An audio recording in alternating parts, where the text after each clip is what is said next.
Baik, sebelumnya perkenalkan, saya Stefanus Raidan Wibowo, NLP 4122 6039 dari kelas 3 Mekatronika B. Pada kesempatan kali ini saya ingin menjelaskan mengenai driver motor dengan rangkaian bridge dan MOSFET. Kita masuk ke rangkaian pertama. Di sini saat tombol pertama ditekan, maka motor akan menghasilkan gerakan searah jarum jam atau JW. Hal ini berasal saat dari VCC atau 5 volt akan mengalir ke Q3 dan Q2. Q2 dan Q3 termasuk NPN, yaitu basis harus bernilai positif agar bisa aktif. Karena di sini Q2 aktif, maka akan terhubung ke ground.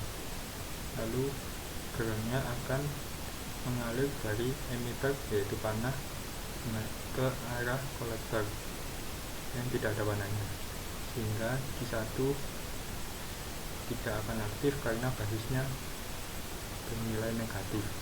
Sementara itu sebaliknya, di Q3 walaupun basisnya juga positif, maka akan mengalirkan ke arah ground atau negatif.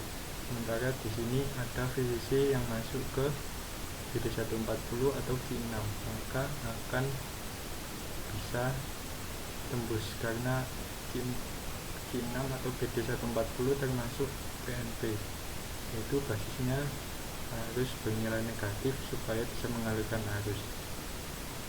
Kemudian arus akan masuk ke dalam motor dan kemudian akan melalui Q8 yang akan terhubung ke ground, di mana Q8 berupa BD139, yaitu basisnya mendapatkan supply dari VCC di sebelah sini sehingga bisa aktif.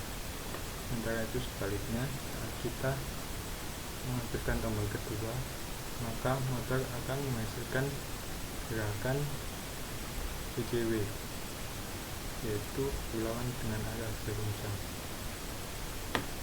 Hal itu berdasarkan dari VCC yang mengalir ke Q4 dan Q5. Sama seperti tadi, maka di Q5 tidak akan yang terhubung ke Q8 tidak akan aktif, sementara Q7 akan aktif yang akan mengalir ke Q1 sehingga terdapat positif dan negatif sehingga motor bisa aktif. Sementara jika kita tekan keduanya, maka motor akan berhenti. Kita masuk ke rangkaian kedua, yaitu dengan MOSFET. Di sini sama seperti tadi, jika tombol 1 ditekan, maka akan menghasilkan gerakan JW. Nah, itu karena di sini ada BD139 yang mendapatkan 5 volt di bagian basisnya sehingga mengalirkan ke ground. Sementara itu emitter dari BD139 akan mengalirkan arus yang berasal dari ground ke Q1 ini. Sementara di Q1 sini merupakan tipe dari P-channel, dimana P-channel membutuhkan arus negatif pada bagian gate-nya untuk dapat mengalirkan arus dari 5 volt yang ada di sini. Kemudian akan mengalirkan ke bagian sini dan akan kembali masuk lagi ke Q5 yang terhubung ke ground.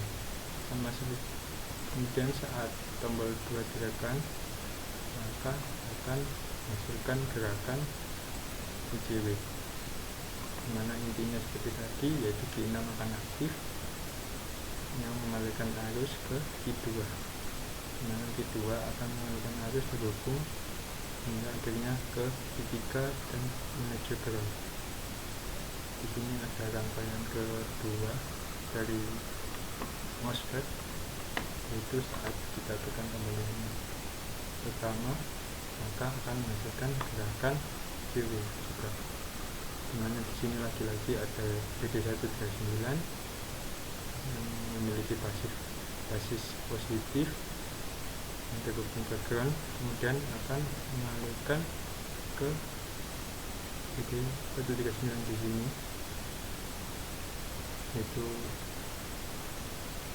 nilai kena tembus ini, maka akan bisa mengalirkan ke P7 yang ada di sini, sehingga mendapat nilai positif yang akan turun ke P10 yang menuju ground. Sama seperti berikutnya, yaitu saat tombol kedua ditekan, maka motor akan menghasilkan gerakan PCW.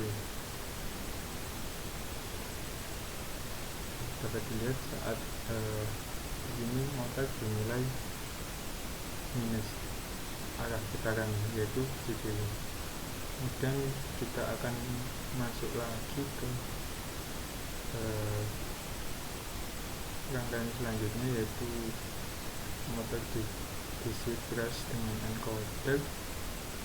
Ini akan melibatkan Arduino untuk mengendalikan gerakan motor.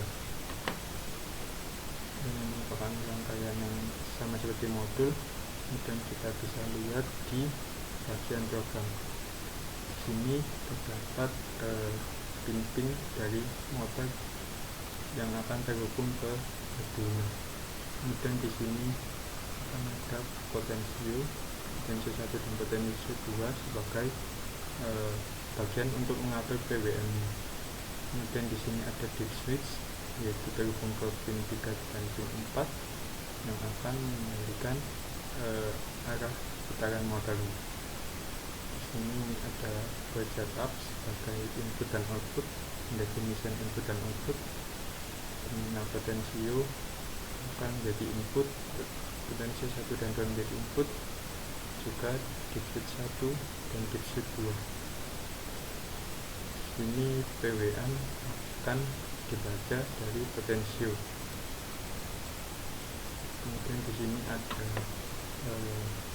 sebuah fungsi if else, dimana saat misal dip switch 1 bernilai high dan dip switch 2 bernilai low, maka motor 1 akan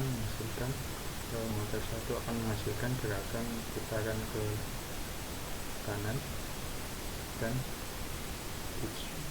motor 2 akan menghasilkan putaran ke kiri.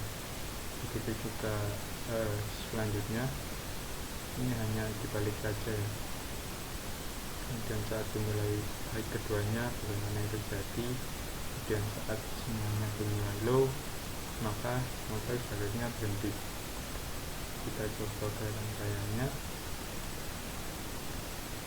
Di sini potensio 1 dan potensio 2 saya coba untuk maksimalkan PWM-nya.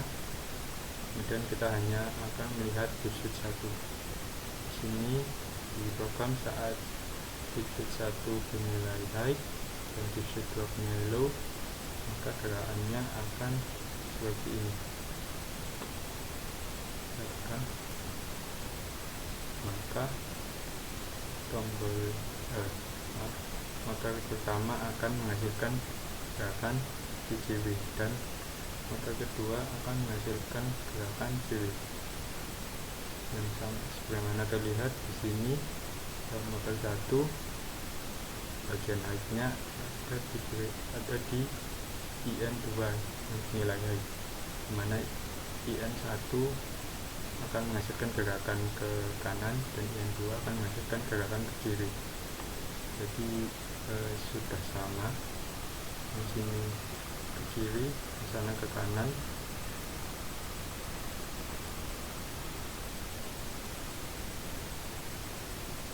Jadi saat IN1 bernilai low, maka dan IN2 bernilai high, maka harusnya gerakannya CCW.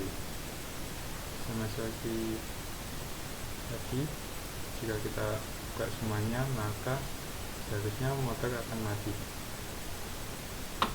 Apabila dip switch 2 ditekan, maka akan menghasilkan gerakan yang berkebalikan. di mana motor 1 akan menghasilkan gerakan JW dan motor 2 akan menghasilkan gerakan BJW. Bagaimana terlihat di rumusnya.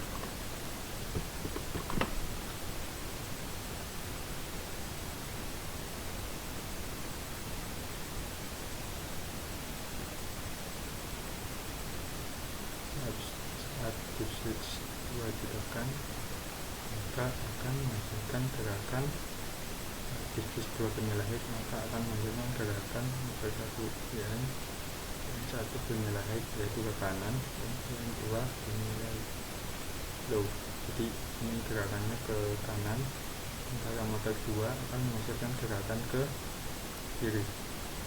Terus bagaimana jika keduanya ditekan, maka akan menghasilkan gerakan yang sama. Kita lihat saja.